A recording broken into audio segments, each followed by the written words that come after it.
Bonjour, ici Chantal, kinésiologue au CRN. Aujourd'hui, j'avais envie de vous déboulonner des mythes concernant l'activité physique et la grossesse. Mythe numéro 1. L'activité physique donnerait plus de chances d'avoir une fausse couche, une césarienne ou d'avoir recours à de l'instrumentation. En fait, c'est faux. Il n'y a aucune étude qui prouve que la fausse couche va avoir lieu si on fait de l'activité physique et ce, même de la course. Alors ça, on oublie ça, c'est pas vrai. Au contraire, premier trimestre, plus on fait d'activité physique, plus on aurait de l'énergie, donc moins de fatigue et même moins de nausées. Concernant la césarienne, c'est la même chose. Il n'y a aucune évidence scientifique qui relate qu'on peut accoucher de cette façon-là si on est actif durant la grossesse. Pour ce qui est du travail avant l'accouchement, en fait, on dit que le travail diminuerait en temps, que la maman serait plus capable de gérer le stress et la douleur et qu'on aurait moins recours à de l'instrumentation lors de l'accouchement.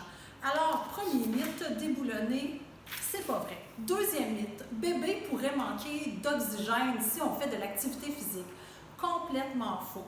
En fait, quand on fait de l'activité physique, il y a un apport sanguin qui est accru au niveau des muscles quand on fait de l'activité physique. Donc, quand on est enceinte, tout cet apport sanguin-là s'en va vers bébé.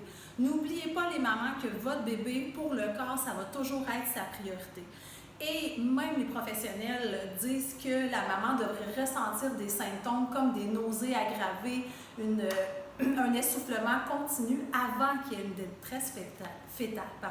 Donc, c'est pas vrai, bébé va avoir tout son oxygène et surtout tous ses nutriments. Parce que non, votre bébé ne sera pas plus petit parce que vous faites de l'activité physique. Et un autre mythe, ce serait que bébé ressent les impacts lors de la course, lors des sauts dans l'activité physique. Ça non plus, c'est pas vrai. N'oubliez pas que bébé est baigné dans le liquide amniotique. Donc, c'est ce liquide-là qui absorbe tous les chocs que maman pourrait subir. Il ne faut pas oublier aussi nos chevilles, nos genoux qui absorbent les chocs de l'entraînement.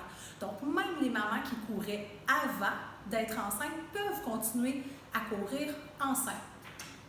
Dernier mythe, déboulonné. Donc, les mamans, vous avez juste des bienfaits à être actives. On limite le gain de poids, on diminue les risques de diabète gestationnel, on diminue les douleurs lombopelviennes et sans compter tous les facteurs psychologiques positifs qui arrivent dans la vie d'une maman. Donc, en bougeant, c'est accru. Donc, on est plus de bonne humeur, on est moins stressé à s'occuper de bébé numéro 1, numéro 2, si on en a déjà. Alors, je vous encourage à bouger. Et ça tombe bien parce qu'au Centre Ressources Naissance, on a créé un beau cours pour vous qui s'appelle Bédaine en forme.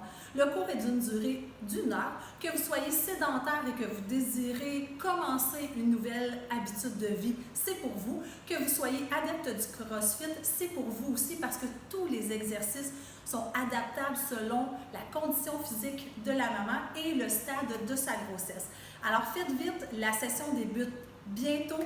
Je vous attends. Bye bye!